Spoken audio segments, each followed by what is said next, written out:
Assalamualaikum warahmatullahi wabarakatuh. Izin memperkenalkan diri. Nama saya Khalil Syah, NPM 21120197. Di sini saya akan membuat video tugas pemenuhan hukum perikatan dosen pengampu Ibu Siti Nur Hasanah, SHMH, dengan materi syarat sahnya perjanjian. Yang pertama, syarat sahnya perjanjian itu ada 4, yaitu kesepakatan para pihak. Yang kedua, kecakapan membuat suatu perjanjian. Yang ketiga, adanya objek perjanjian. Dan yang keempat, sebab hal yang halal. Baik, yang pertama, kesepakatan para pihak, yaitu kesepakatan tersebut lahir dari kehendak para pihak tanpa ada unsur kehilapan, paksaan, ataupun penipuan. Contohnya, sebuah perusahaan ingin menyewa sound system dari vendor untuk menunjang acara family gathering perusahaannya. Nah, kedua pihak harus sepakat dalam penyewaan sound system tersebut. Lalu yang kedua itu ada kecakapan untuk membuat suatu persetujuan, yang artinya pihak-pihak dalam perjanjian ini harus memiliki kecakapan untuk bertanggung jawab atas perjanjian. Hal tersebut tercantum dalam pasal 1330 KUH Perdata, telah mengatur pihak-pihak yang mana saja yang boleh atau dianggap cakap untuk membuat suatu perjanjian. Di samping itu, ada orang yang dianggap tidak cakap untuk membuat perjanjian.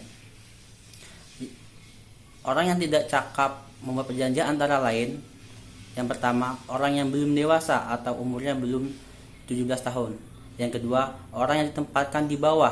Yang ketiga, kondisi khusus seperti cacat, gila, atau dinyatakan pedat oleh pengadilan. Contoh, seorang anak berusia 9 tahun tidak bisa membuat suatu perjanjian untuk dirinya sendiri karena dia belum cakap hukum. Lalu yang ketiga, adanya objek perjanjian. Artinya, suatu perjanjian harus memiliki objek yang jelas.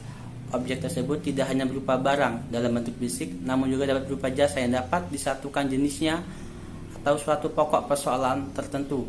Berarti apa yang diperjanjikan atau objek perikatannya harus jelas. Dengan kata lain, jenis barang atau jasa itu harus ada dan nyata. Contohnya, Bapak Luki memiliki niat untuk menjual sebuah rumah mewah yang ia buat pada tahun lalu. Ia ingin menjual kepada Bapak Santo dengan harga 2 miliar rupiah. Dalam perjanjian, Bapak Luki secara jelas menyatakan barang apa yang akan ia jual beserta jenis barangnya, harga, hingga ciri-ciri barang tersebut. Lalu yang keempat, yaitu ada sebab yang halal.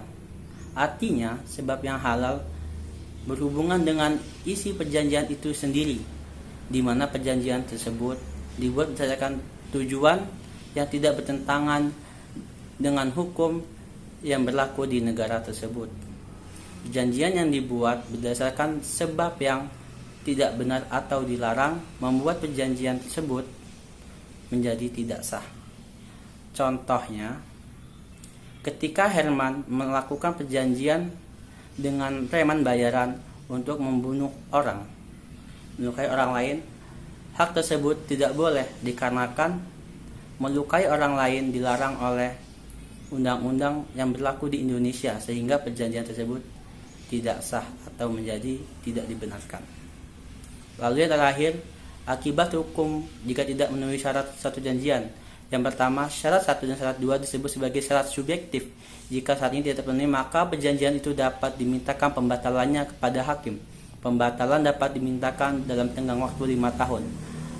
KUH Perdata pasal 1454. Syarat 3 dan 4 disebut objektif. Jika syarat ini tidak terpenuhi, perjanjian batal. Perjanjian dianggap tidak pernah ada. Terima kasih.